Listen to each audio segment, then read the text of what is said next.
Hey guys, Natasha with the Day with Ethel vlog. So, another author reached out to me and said, hey, you need to read this author's work. And I said, all right, let me download the story. Which one should I read of hers? Lo and behold, I downloaded Along the Shore by Maggie Jane Schuler. Let's just say I've downloaded more of her work. This story is gut-wrenching but heartwarming.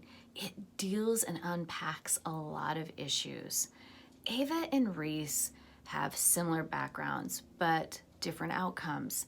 Ava's husband left her unexpectedly with a mental health issue that some people kind of sweep under the rug. He committed suicide. And how does one wife not kind of move on? What does she do? Are there rules? Is there a book that says this is how you're supposed to act when your loved one does something that you weren't even aware of, that it was on that person's mind, but then ultimately leaves her behind with a child? And so you have to feel for Ava as she's trying to figure out what is the right pattern. Is it her overprotective friends, Sarah and Liam, and then her mom and dad, and then her husband? Is it his family? I mean, everyone has like a role in this, but what is the truth, and how are you supposed to act? Then there's Reece. Reece may be young, but he's an old soul.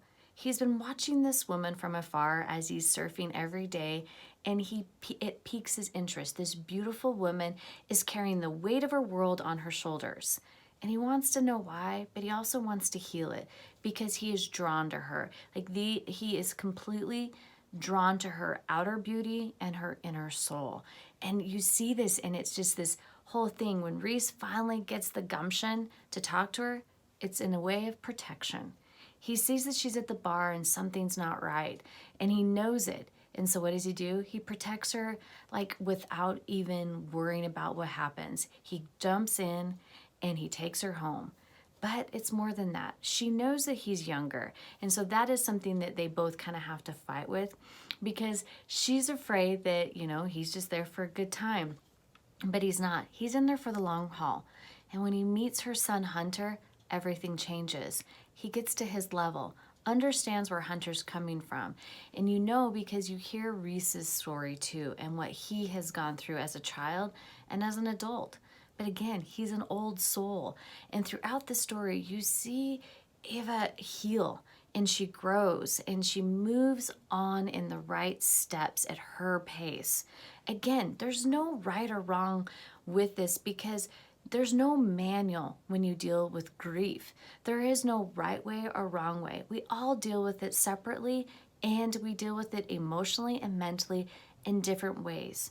And as you see it, you see how Reece dealt with his grief, and you see how Ava deals with hers.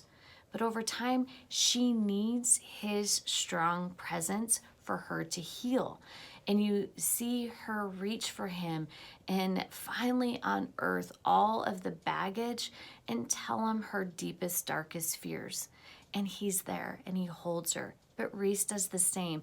She knows when to fight, you leave. He doesn't. He forces her to deal with it head on and support her and hug her and love her and say, hit me, give me everything you got.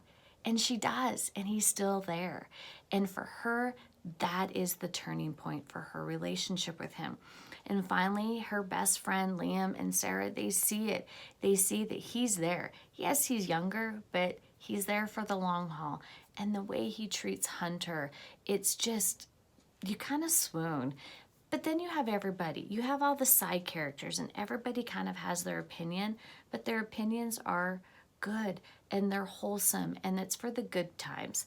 And that's what I love about this story. It's kind of like it's a crescendo up and down. You never know. There's twists and turns. But ultimately, these two people heal each other's souls, and they fall in love, and it's passionate. And it's one of those that you could read this story over and over, because there's so many beautiful moments for somebody that is dealing with grief or somebody that's just trying to find love again. It's a beautiful love story of second chances and getting everything right in the world.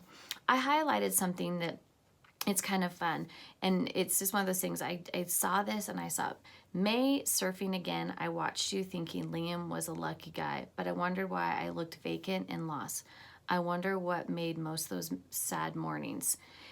Discovering your story became my desire. You wrapped me in your web without knowing it. And that's what's kind of beautiful is that they didn't know those months ago, them have chance seeing each other, that those moments are the best moments of moving forward. Guys, get this. This is Along the Shore, and let's just say Maggie Jane Schuler will become one of my go-to authors. Talk to you later. Bye-bye.